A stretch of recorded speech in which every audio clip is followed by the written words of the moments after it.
जैन साथियों, दोस्तों आज मैं आपको बताऊंगा अग्निवीर में भर्ती होने के फ़ायदे। दोस्तों, सबसे पहला फ़ायदा है कि जो बच्चा सिर्फ वर्दी पहनने का शौकीन है, बचपन से चाहत होती है क्योंकि हमारा देश की शौर्य की भूमि है, वीरों की भूमि है, देश की रक्षा के लिए हमारा दिल हमेशा प्रेरित होता रहता है। तो उस शौक़ को पूरा करने का सबसे अच्छा तरीका है अग्निवीर पथ परियोजना में भर्ती होने का। दोस्तों, दूसरा है आपके माँ बाप की इज्जत गांव समाज में आपके रिश्तेदारों में बढ़ जाएगी जब आप सेना के जवान बनोगे। सेना के जवान बनता कौन है? एक गरीब मजदूर का बेटा या किसानों के बच्चे। दोस्तों, हम हमेशा ही इस मिट्टी से जुड़े होते हैं, इसलिए हमारा दिल हमेशा धड़कता है कि कब हम माँ भारती की सेवा करने के लिए जाएं। हम हमेशा तत्पर रहते हैं माँ भारती की सेवा करने के लिए। तो आपके माँ बाप का नाम ऊंचा होगा। नंबर 3, दोस्तों, आपके माँ बाप हमेशा ही गरीब परिवार से हम आते हैं, तो माँ बाप गरीब ही होते हैं, तो उनके आपके पैसे से रिलेटेड जो भी समस्या होंगी, आप उसको कम उम्र में ही अपने माँ बाप के चेहरे पे खुशियाँ ला सकते हैं, क्योंकि अच्छा पैकेज सरकार दे रही है। अगर आप 4 साल भी लगाते हैं तो भी आप 24 लाख रुपए कमा के आ जाएंगे। अगर आप 18 साल के भर्ती होते हैं तो 22 साल में आप रिटायर हो जाते हैं। इस 4 साल की उम्र में, 4 साल की नौकरी में आपको बहुत कुछ सीखने को मिलता है, साथ में आपको पैसा मिलता है, सम्मान भी मिलता है। ये हमारी भारतीय सेना पार्शियलिटी नहीं कर रही है नए और पुराने के बीच में, यानी कि अग्निवीर और परमानेंट सोल्जर में, बल्कि अग्निवीरों को ज़्यादा मौका दिया जा रहा है। मेरी ग्रेनेडियर रेजिमेंट की मैं जिम्मेवारी लेता हूँ, मैंने अपनी आंखों से देखा है कि अग्निवीरों को ज़्यादा आगे बढ़ाया जा रहा है। यहाँ तक कि 10-10 करोड़ के जो ड्रोन आए हैं हमारे पास, उनकी क्लासेस और उनको उड़ाने का तरीका अग्निवीर उनको फर्स्ट भेजा गया और अग्निवीर बहुत ही अच्छा काम कर रहे हैं।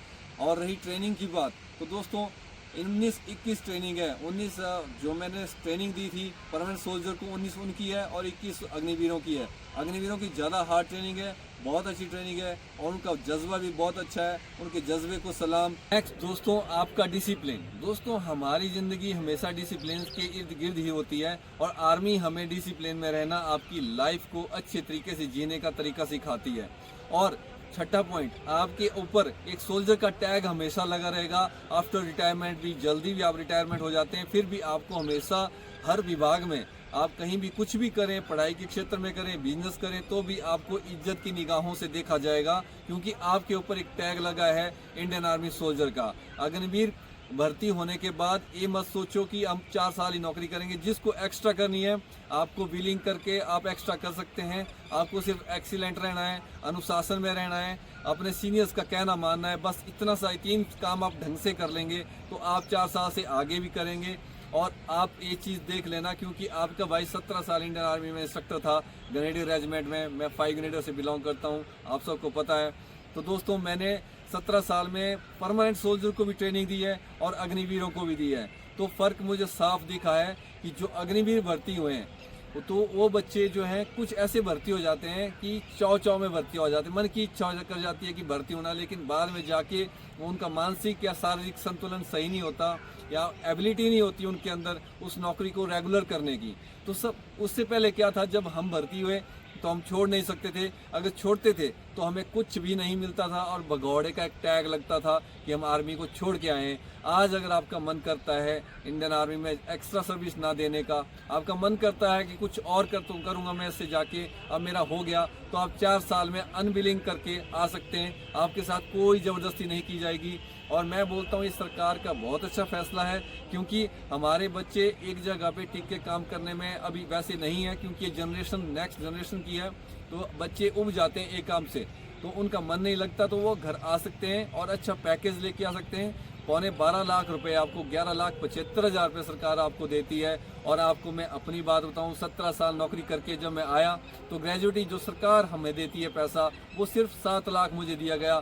बाकी जो सारा पैसा था वो मेरा फंड था, मेरी छुट्टियों का पैसा था या मेरा एपी फंड था जो मैं हर महीने कटवाता था सरकार के पास। इसके अलावा मेरे पास कुछ नहीं, सरकार कभी नहीं देती पैसा। और ये मिथ्या है, ये लोग आपको भ्रमित करते हैं कि जो परमानेंट सोल्जर हैं उनको पैसे ज़्यादा मिलते हैं और जो अग्निवीर हैं उनको कम मिलते हैं। रिटायरमेंट के हिसाब से मैं आपको बताऊं तो ये पैसा अग्निवीरों को ज़्यादा मिल रहा है, बल्कि हम सोल्जर्स को कम मिल रहा है। 17 साल सर्विस करने के बाद सरकार हमें 7 लाख रुपए दे रही है और 4 साल सर्विस करने के बाद आपको 12 लाख मिल रहे हैं। उसमें थोड़ा पैसा आपका भी है, मानता हूँ, आधा पैसा सरकार का है, आधा आपका है। 12 पास आप होते हैं। मैं भी 10+2 गया था आर्मी में, इससे ज़्यादा क्वालिफिकेशन मेरी भी नहीं थी। उसके बाद मैंने अपने इंडियन आर्मी के महंगे से महंगे वेपन्स को यूज़ किया, उनको चलाने का मौका मिला, दुश्मन से लोहा लेने का मौका मैंने मैंडर में, हमने बहुत शौर्य दिखाया हमारी 5 ग्रेनेडर ने, और दुश्मनों के दांत खट्टे कर दिए, उनकी चौकियां उड़ा दी। ये सब आपको रोमांच एक आर्मी के अंदर ही मिल सकता है, और किसी भी भाग में, किसी भी क्षेत्र में, चाहे पुलिस हो चाहे कुछ भी हो, वहाँ नहीं मिल सकता। ये शौर्य की गाथाएं आप अपने दोस्तों को बाद में सुनाएंगे, कितना अच्छा आपको लगेगा। इसलिए अग्निवीर में जाना कोई बुरी बात नहीं है दोस्तों। मैं यहाँ पे आया रिटायरमेंट के बाद, तो मैंने देखा कि बच्चे बोल रहे हैं कि सर क्या जाना, अग्निवीर तो है, 4 साल के बाद वापस आ जाना है। तो दोस्तों ऐसा नहीं है। ओवरऑल इंडिया, एक चीज़ आपको क्लियर कर दूं, ओवरऑल इंडिया सारे सोल्जर का, अग्निवीरों का रिजल्ट इकट्ठा होगा दिल्ली में, और उनकी मेरिट लिस्ट बनेगी। ऐसा नहीं है कि हिमाचल के 100 बच्चे हैं तो 100 में से अगर 70 बच्चों का फिजिकल और सारी एबिलिटी बहुत अच्छी है तो 70 के 70 भर्ती हो जाएंगे। ऐसा नहीं है कि एक जगह के कम लिए जाएंगे या वैकेंसी वाइज लिए जाएंगे। ओवरऑल इंडिया का सिलेक्शन होगा, और ऑल इंडिया का सिलेक्शन होगा, और जिसमें जो भी बच्चा अच्छा किया होगा वो वापस रिटेन किया जाएगा, वापस वो अपनी रेजिमेंट में जाएगा, आपको सादर आमंत्रित किया जाएगा वापस सेना में भर्ती होने के लिए, सेना में नेक्स्ट जॉब करने के लिए, रेगुलर करने के लिए। तो दोस्तों जिसको नहीं भी करना है वो अनविलिंग करके आ सकता है, और अच्छा पैकेज है, आपको भर्ती होने के लिए ज़्यादा डिमांडिंग भी नहीं है, नॉर्मल फिजिकल है। 90 दिन के अंदर आप तैयार हो सकते हैं, प्रैक्टिकली भी और इसका थ्योरी से भी। मैं एकेडमी खोल रहा हूँ, अगर आपको एक रियल इंस्ट्रक्टर चाहिए, रियल ट्रेनर चाहिए जिसको आर्मी की फुल नॉलेज हो और अच्छा ट्रेनर हो, तो मैं NIS कोच हूँ एथलेटिक्स में, और आर्मी में हाई ग्रेडिंग हूँ फिजिकल ट्रेनिंग में। तो दोस्तों मेरे पास आप आ सकते हैं। मैं मंडी में ही, मंडी डिस्ट्रिक्ट में ही एकेडमी खोल रहा हूँ अप्रैल से। तो दोस्तों वीडियो आपको अच्छी लगी हो तो शेयर करना, चैनल को नए हैं तो सब्सक्राइब करना। भारत माता की जय, वंदे मातरम, जय हिंद।